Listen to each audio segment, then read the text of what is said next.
오늘은 우리 아이 약 제대로 알고 먹이나요 이야기 중에 외용제 편, 그 중에서도 이제 눈, 코, 입에 넣는 그런 약들에 대해서 말씀드리겠습니다. 외용제 같은 경우에는 이렇게 모연화 약사님이 쓰신 책인데, 이 외용제 같은 경우에는 다른 약들에 비해서 조금 더 소홀하게 쓰시는 경우가 많아요. 먹는 약에 비해서. 그럼에도 불구하고 굉장히 효과나 부작용들이 뚜렷하게 정해져 있는, 이것도 약이기 때문에 조금 더 주의해서 써주셔야 됩니다. 외용제들은 이런 것들이 있습니다. 토브라, 에펙신, 테라마이신, 오트리빈, 그리고 피지오머 이런 약들이 있는데, 어떤 것들인지 한번 알아보도록 하겠습니다. 토브라 점안액은 주로 아이들이 결막염이 걸렸을 때 자주 처방되는 약인데 항생제입니다.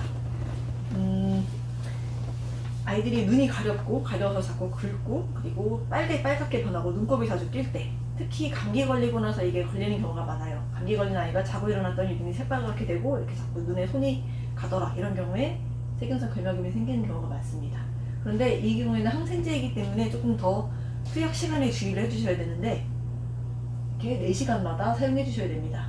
눈 속에 머무는 시간이 좀 짧기 때문에 이렇게 투약 기간이 조금 많게 되는데요. 이걸 잘 지켜주셔야지, 안 그러면 효과가 나지 않고 좀 지지부진하게 끌고 갈 수가 있습니다. 결막염을. 잘 지켜서 넣어주시고, 그리고 안약 같은 경우에는 개봉한 후에 한 달간만 쓸 수 있습니다. 개봉한 지 한 달이 지난 안약은 미련 없이 버려주셔야 되고, 만약에 그 이후가 지나면은 잘못하면 내년에 세균을 넣는 일이 생길 수도 있기 때문에 주의하셔야 됩니다. 안약 잘 넣으시나요, 여러분? 안약 잘 쓸 일이 없으신데 간혹 넣게 될 때 바른 방법으로 써주시는 게 굉장히 중요합니다. 이 눈 같은 경우에는 세균 감염에 굉장히 취약하기 때문에 잘 넣어주셔야 되는데, 먼저 깨끗한 손을 준비하시는 게 제일 중요합니다. 안약으로 먼저 손에 가져가시기 전에 깨끗하게 손을 씻고, 여성분들 같은 경우에는 화장이 묻어있으면 화장을 잘 지워주시고요, 눈에. 그리고 나서 안약 거품을 살짝 당겨서 눈에 닿지 않게 넣는 게 중요합니다. 안약 끝이 약간 이렇게 뾰족하게 되어 있는 경우가 많은데, 이 부분이 눈에 닿지 않도록 해주셔야 세균이 감염되지 않습니다.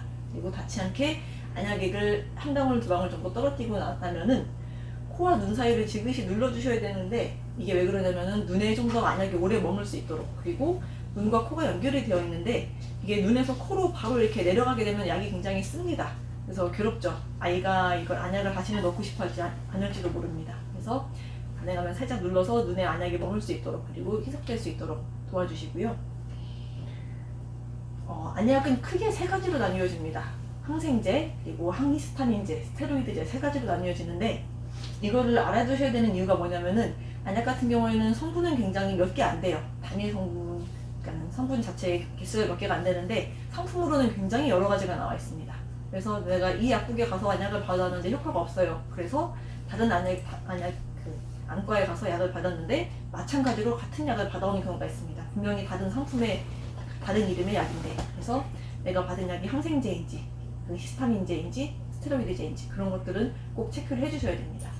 그리고 두 번째로 중요한 것이, 스테로이드 안약 같은 경우에는 조금 더 주의해 주셔야 되는데, 약액과 보존액이 성분이 다른 두 층이 분리되어 있는 경우가 많습니다. 그래서 이 약을 그대로 써주시면은 눈이 엄청 따갑기만 하고 효과는 하나도 없어요.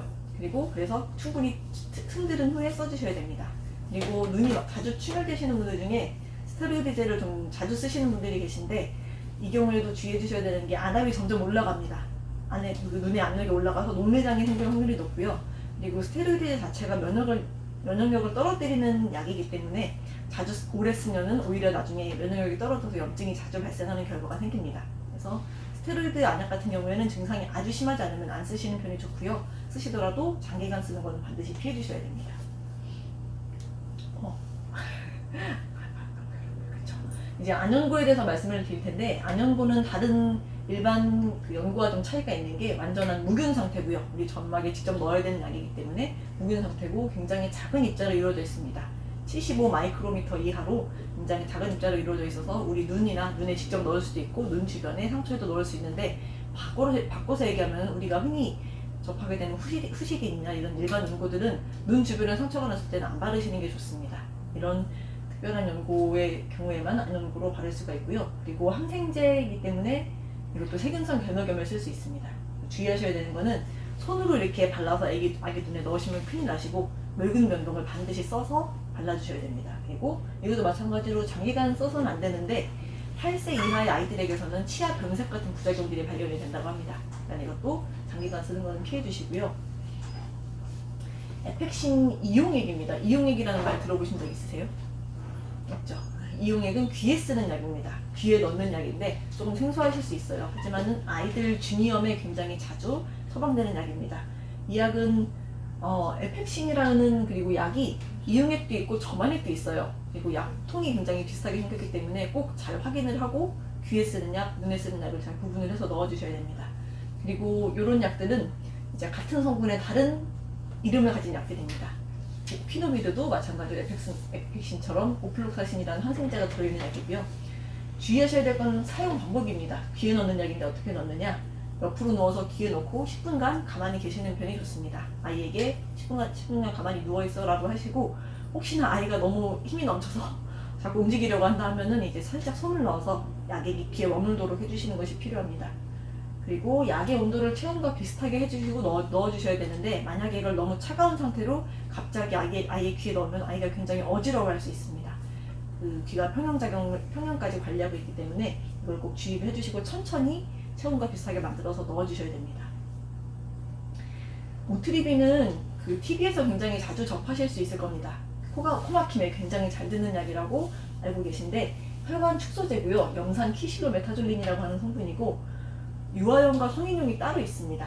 약국에서 구매를 하실 때 꼭 유아용과 성인용을 잘 구분을 해서 구매를 해주시고, 가장 중요한 거는 이 약은 TV에 자주 나오고 굉장히 심숙한 약이긴 하지만 절대 오래 가까이에서는 안 됩니다. 이걸 오래 쓰게 되면은 일단 약에 내성이 생길 수 있고요. 그리고 두 번째로 조금 더 심한 비염이 걸릴 수 있습니다. 이 약으로 인해서 약인성 비염이라고 표현을 하는데, 그때는 이 약이 듣지도 않고요. 어떤 약을 써도 별로 반응이 잘 없습니다. 그래서 이 약을 쓰실 때는 가능하면 반드시 7일 이상 쓰시면 안 되시고요. 그리고 코 점막에 투여해야지 콧구멍에 직접 분사하면 안 됩니다. 콧구멍에 넣으면은 직접 콧구멍을 향해서 넣으면은 아이가 굉장히 써서 힘들어하기도 하고 전신 부작용이 생길 수도 있는데, 이제 코가 마르거나 입이 마른 것은 물론이고, 애가 잠을 잘 못 잔다거나 손을 떤다거나 혹은 심장 박동이 빨라지는 이런 부작용까지 생길 수가 있기 때문에 그 사용 방법을 꼭 주의해 주시고, 장기 복용은 반드시 피해 주시고, 정말 코 막힘이 심해서 견딜 수 없을 때만 이 약을 쓰셔야 됩니다. 아이들이 코 막힐 때 가능하면은 이런 앞에 있는 오트리빈보다는 피지오머 같은 이제 비강 세척제로 세척을 먼저 해주시는 것이 필요한데, 아이들이 코가 막힌 상태를 그대로 방치를 해두면은 입으로 숨을 쉬면서 감기에 걸릴 확률이 좀 더 높아지고요. 그리고 잠을 잘 못 자기도 합니다. 그래서 비강 세척을 해주시는데, 이것은 멸균된 해수 용액입니다. 멸균된 바닷물인데 우리 몸의 삼투압에 맞게끔 등장액으로 만든 것이고요. 이 약을 그러면은 중요한 것은 언제 쓰느냐, 코가 막히는데 주로 언제 쓰느냐면은 제가 맞추시기 쉽게 딱 두 가지 보기만 드리도록 하겠습니다. 어떤 건지 한번 맞춰보실까요? 첫 번째는 끈적한 콧물이 나고 건조할 때, 그리고 두 번째는 맑은 콧물이 줄줄 흐를 때, 피지오머를 쓸 때 더 적합한 증상은 어떤 것일까요? 자, 1번. 그리고 2번. 네. 손을 이제 들어주셨는데, 이 피지오머를 쓸 때 좀 더 적합한 증상은 1번입니다. 이 피지오머 자체가 코 속의 성모 작용을 좀 더 촉진시켜주고, 점액의 분비를 좀 더 촉진시켜줘서 세균이나 이물질들을 배출시키기 쉽게 해주기 때문에 끈적한 콧물이 나고, 그리고 코 속에 굉장히 건조할 때 이럴 때 써주시면은 효과를 더 잘 보실 수 있겠습니다. 아이들의 경우에는 조금 더 외용제를 쓸 때 위생 상태라든지 사용 방법에 있어서 조금 더 주의를 해서 써주셔야 되겠죠. 그리고 외용제도 약과 마찬가지로 그렇게 사용 방법이나 부작용 등에 대해서 좀 더 주의를 해주셔야 될 필요가 있겠고요. 그리고 한의원에는 굳이 부작용이 걱정이 된다거나 혹은 스테로이드제가 들어있다거나 그런 약이 아니고 좀 더 안전하게 코막힘이나 눈충혈 같은 것들을 해결해 주시는 외용제가 많이 마련되어 있으니까요. 혹시나 아이가 불편하셔도 본인이 불편하셔도 같이 함께 내원해 주시면 저희가 치료를 안전하게 잘 도와드리도록 하겠습니다.